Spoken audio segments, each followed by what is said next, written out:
Hello and welcome to this month's episode of the TES Leading and Learning webinar series. I'm Paul Spires, I'm founder of the New P&L Institute, and I'm host of the New P&L Principles and Leadership in Business podcast series. And I've been invited by TES to facilitate and host this very special webinar series where we look at information, inspiration and insights for leaders right across the educational sector, and indeed all of those that want to lift their leadership and help to transform their organisation. This month's guest is the brilliant John A. Davis. John is a respected academic, he's a best-selling author, and he's chairman of Brand New View, which works with organisations right across the globe to help transform their thinking and lift and transform their culture.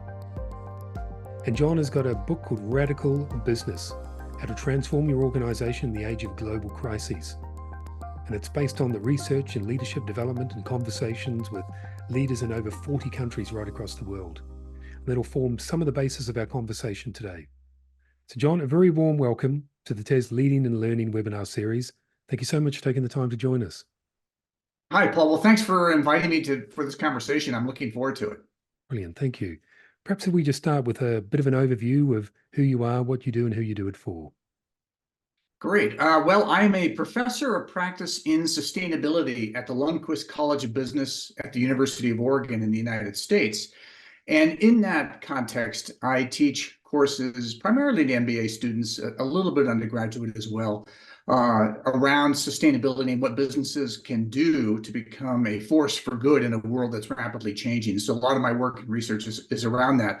As you can imagine, it encompasses a wide range of different subtopics within. I mean, there's strategy implications, there are marketing implications, there are operational and supply chain implications, but all of it is pertaining to the idea of what our businesses can now do to be a more valuable and positive contributor to this changing world we're undertaking. So that's in a nutshell, a big nutshell, but in a nutshell, that's my role here at the university. I'm also director of the Center for Sustainable Business Practices, and that is a research center we have here with a lot of other faculty at the university as well, who focus on these kinds of activities. Now, we initially spoke around 18 months ago when I had you on the New P&L podcast, and you just launched a new book, Radical Business, looking at how businesses can transform their organizations in an age of global crises. There are obviously tremendous challenges for educational organizations, right from primary to secondary to tertiary education, both here in the UK and right around the globe.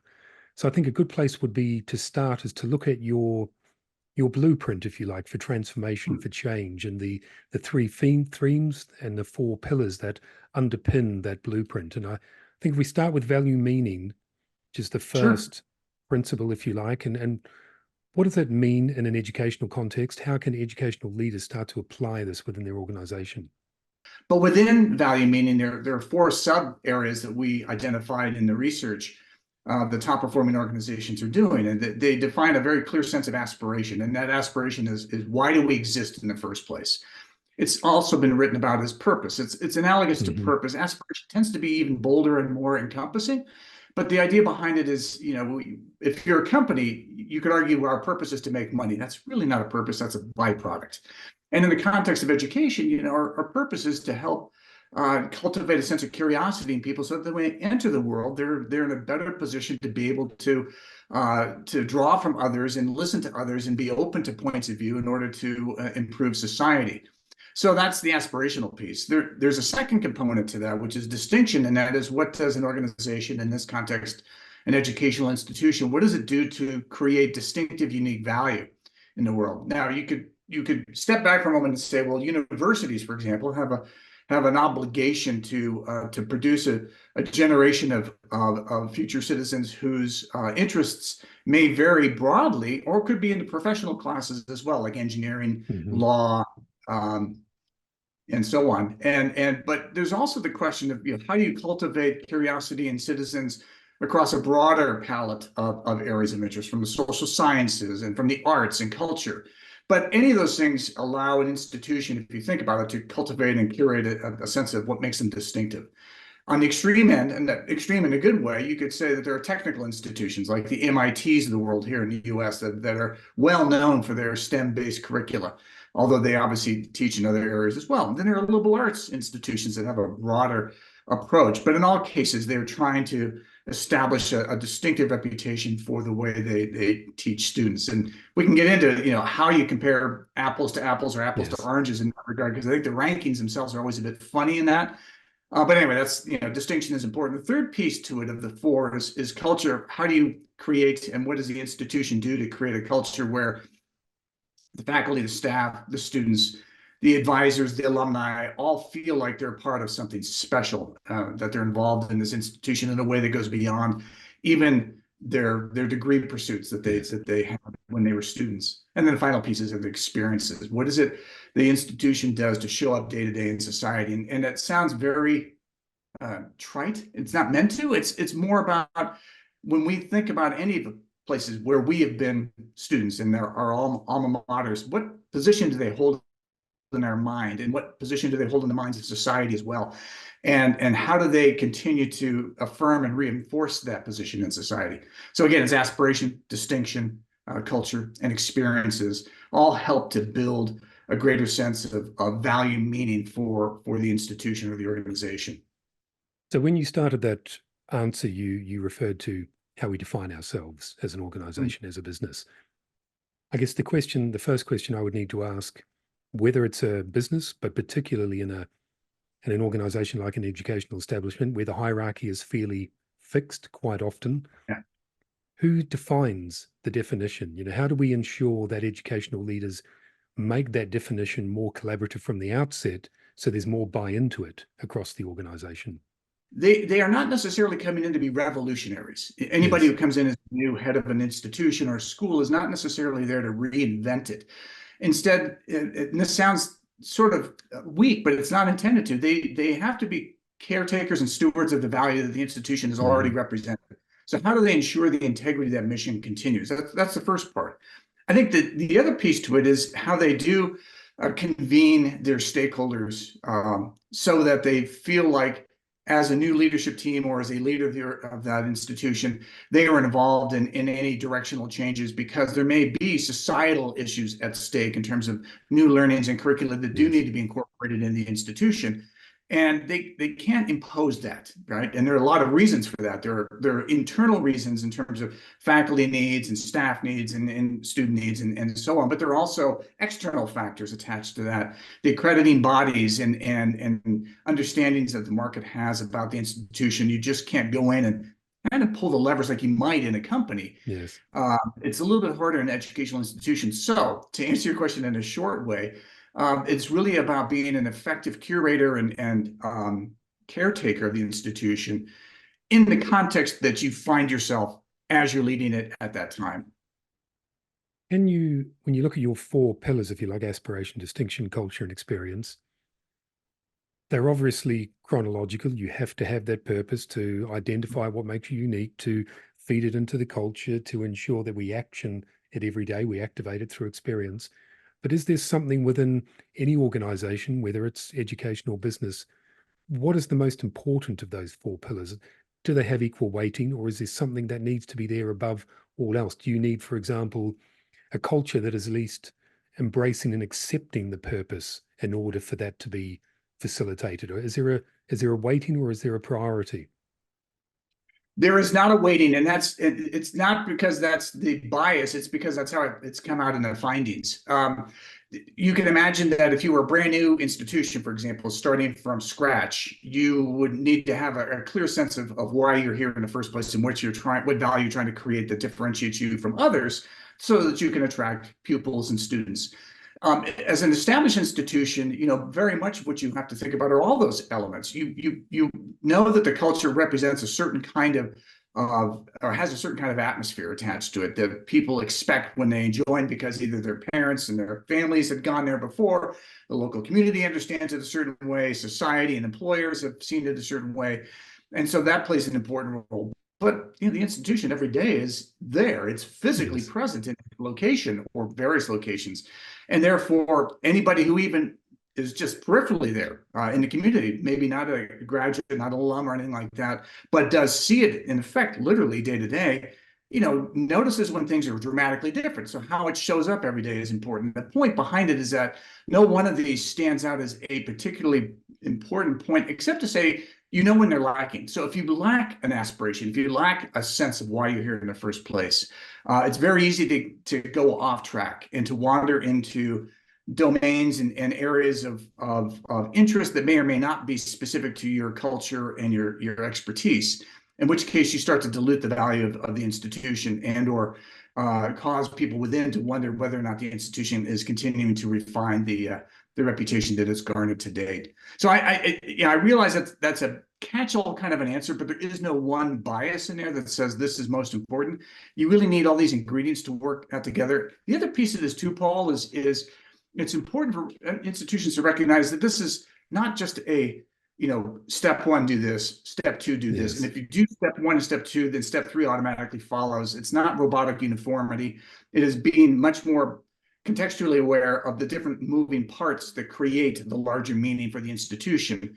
And as a leader, you have to have that horizontal lens. You have to have that ability to read across those different areas in order to bring them to life.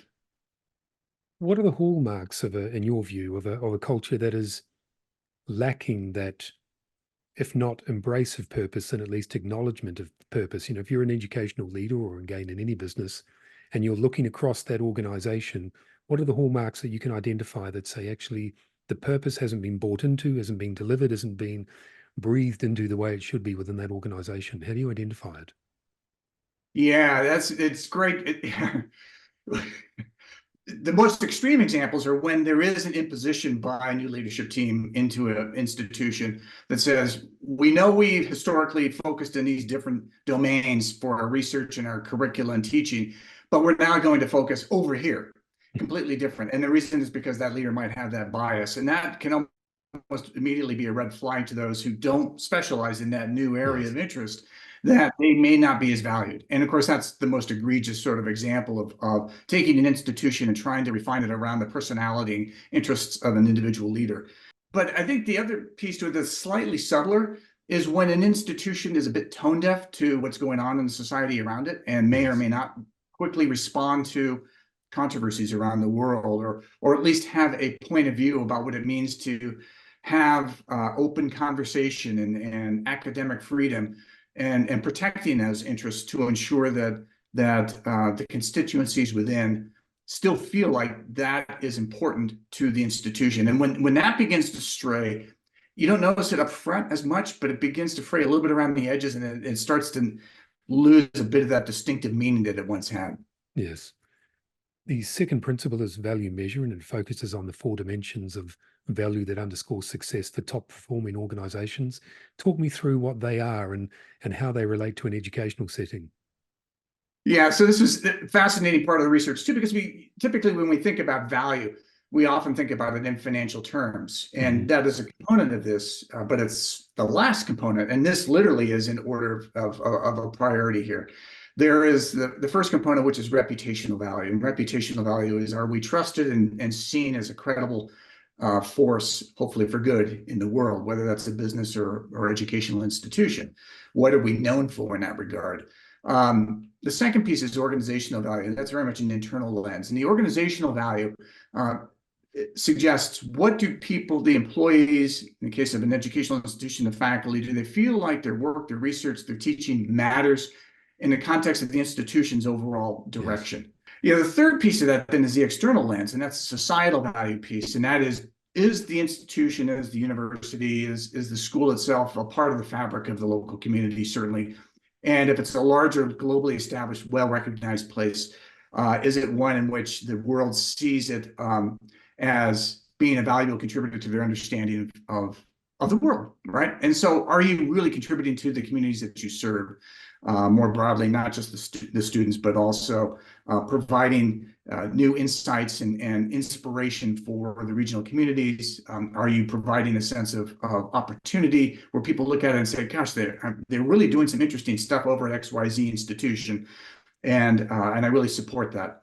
And then the final piece is the financial value piece. And I say that follows in order because you really can't have strong financial gain or value, whether it's a business or higher education, if you don't have those other elements in place first. Yes. And we've only come to sort of realize that in the last couple of decades.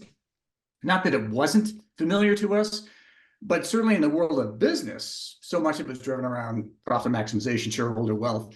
And in the context of society, there's a tremendous emphasis on economic gain, which we all understand. But that economic gain is the result of us buying into and believing in the larger reputation of the institution, the way it creates an environment where people feel like their work matters, the way it's involved in communities that it serves. And then you begin to say, okay, if I'm an alum, I'm willing to donate money to the institution to help perpetuate scholarships and fellowships, research centers, whatever it might be.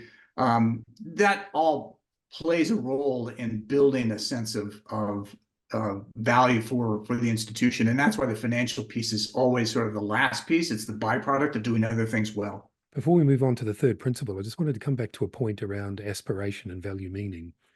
One of the conversations I often have with the workshops I deliver and so on is talking about purpose / aspiration, however we define it, as the root that gives leaders the ability to make courageous decisions within business. Because when you are faced with a challenge or an opportunity, you need to make a courageous decision. You turn back to that core aspiration, that core purpose, and decide whether it's in line with it. And if it is, then you can make that bold decision. And I really wanted to get your view and your take on that, because I think that's a very underrated and lost red thread or consideration when it comes to purpose and aspiration. Yeah, I appreciate that too. So there are a couple of components to aspiration that I didn't really discuss initially, and it goes to the core of what you're saying there. And so one of them is this idea of an ultimate dream. And so when a leader is facing a challenge or a crisis in any way, shape, or form, we often we find that aspiration, that ultimate dream, why are we here in the first place, is a centering mechanism to say, wait a second, have we strayed too far? Or are the challenges we're facing right now essentially challenging our sense of self and identity, in which case we need to really examine how do we refine that in a way that still allows us to prosper, or at least work our way out of the challenge we're facing, but ultimately still holds dear to the core values and, in fact, the soul of the organization. Now, there are people who will look at that and say, well, who cares about the soul of an organization? But you care about it when you're in it. You notice it because you notice when it departs from that. But the second piece to that is then saying, okay, assuming as a leader you're struggling with this idea of aspiration, if you've at least got your arms around how to create and return to your ultimate dream, then the question becomes, how are you then creating value around that? And that value means, are we in fact doing things more or better or differently than we have before?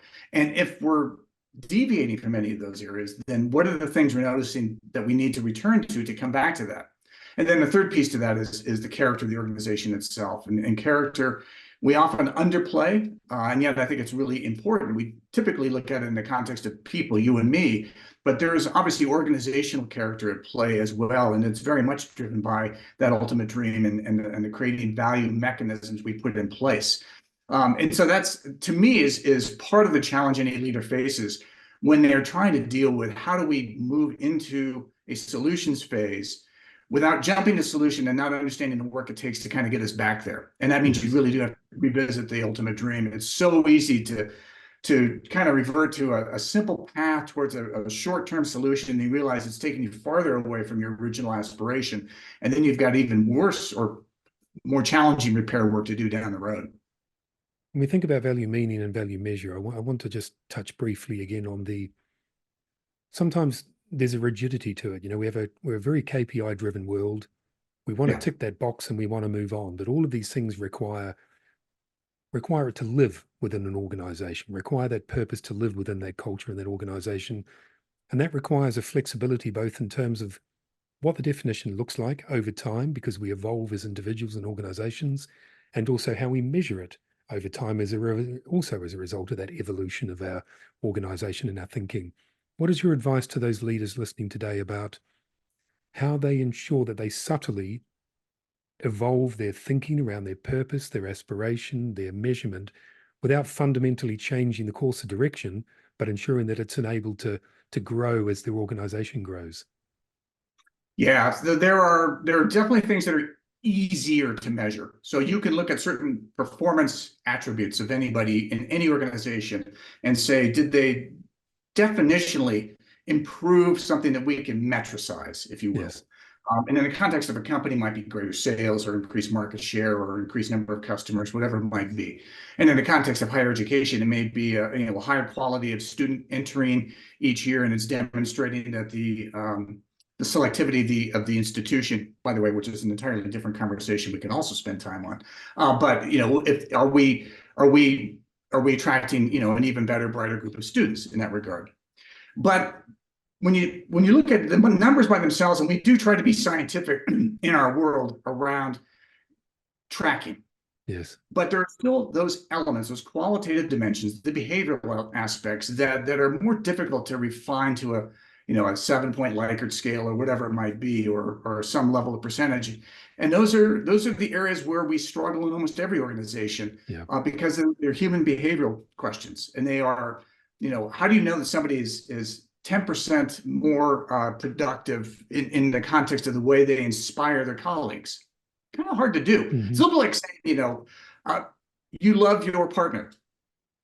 How much? Yes. 100%? Is it 10% higher today? Those things are a little bit more squirrely, and it's difficult to follow on, but it doesn't mean you shouldn't ask the question. So we get comfortable in the science of it, and we get comfortable and look at the numbers, and we can tick the boxes and say, okay, XYZ person is an 8 out of 10 on all these different dimensions. But those dimensions might increase and show productivity gains on the financial side of any organization. But then that person might also be really toxic, and that's harder to measure. And so the question becomes, how can you help address that? And those are the behavioral dimensions that are almost iterative day to day, just ensuring that you're having conversations with people to say, hey, I noticed you focused on this and you're improving in this area. And it's so much against what organizations are structured to do, because we look at individuals from an annual performance review or a biannual performance review. It's really hard to look at things once or twice a year in an individual and say, well, I can now capture what you've done in an hour really that basically guides the direction of your compensation and your career. It's really hard to do. You need to have much more intentional, purposeful, real-time conversations with people that help steer them in those more qualitative areas, in those more intangible areas.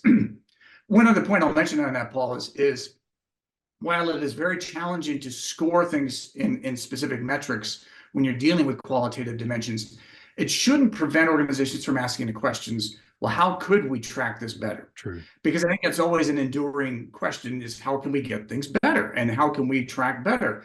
And I think it's helpful to always ask that question, even if there's no obvious answer right away. Yes. And that answer may change contextually over time. But the point behind is asking the question at least keeps us attuned to how we are trying to evaluate people through an ongoing lens, as opposed to just a snapshot lens.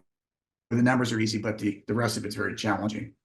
I guess that feeds us quite nicely into the third principle, the third theme, which is value mobilization, how we ensure that all of those pillars that we've discussed, how they activate, how we get things done within that organization. You talk me through those 4 pillars for this. Sure. They are the stakeholders of one of the pillars, and value mobilization through stakeholders means, what do we really know about our stakeholders? And we can come back to that in just a moment here. Because that knowledge and that awareness of those stakeholders helps us determine how best we can align our organizational objectives to ensure that those stakeholders feel like that their point of view matters. Second piece of that is engagement. How do we then engage with them? How do we capture the interests and ideas outside the organization? Third piece of that is the environment, and how we ensure that the environment we are creating in our organizations is conducive to rich discussion, where people don't feel threatened. Oftentimes it gets discussed as psychological safety. I think it's also just the sense that people have permission to make observations, to share points of view. Sometimes they may be controversial. That's fine. And particularly in the context of education, where we're trying to get multiple points of view, we want people to be able to share openly and willingly. Certainly in the context of faculty research, we want that, because that's how we ensure we are providing the next possible best set of insights about where the world is going. And then the final piece are solutions. How do we create solutions that then help us achieve the original aspiration and ensure that that the actual mobilization of value is coming to life? I guess when we look across those those principles and the pillars. One of the challenges is that this call out to transform your organization rests somewhat on the assumption that those leaders themselves within any organization have the requisite leadership skills and characteristics and the vision to deliver radical transformation. So regardless of sector, I wanted to get your view on whether the core issue is not necessarily one of ambition, but rather one of opportunity and access to the training that offers the foundations for the ability for those leaders to deliver transformation. Yeah, so there is a piece, and I touched on it in the book, and it's something I've done more work on beyond the book as well over the years. And you're getting into the qualities of what I call top performing leaders, or top performing behaviors. And it's fascinating because as we looked across, it was 360-degree conversations with colleagues, trying to get a sense of what these top performers are doing, and they tend to behave in 5 key areas, and these are big thematic buckets. So within those are a fair number of data points, but they tend to do 5 things well. I call the 5 ambassadors, and one is that they are curiosity ambassadors. So they regularly work hard to maintain and refresh their own curiosity about the world. So they always have their head. They try to always have their head above the weeds. So they're looking around horizontally, looking at things.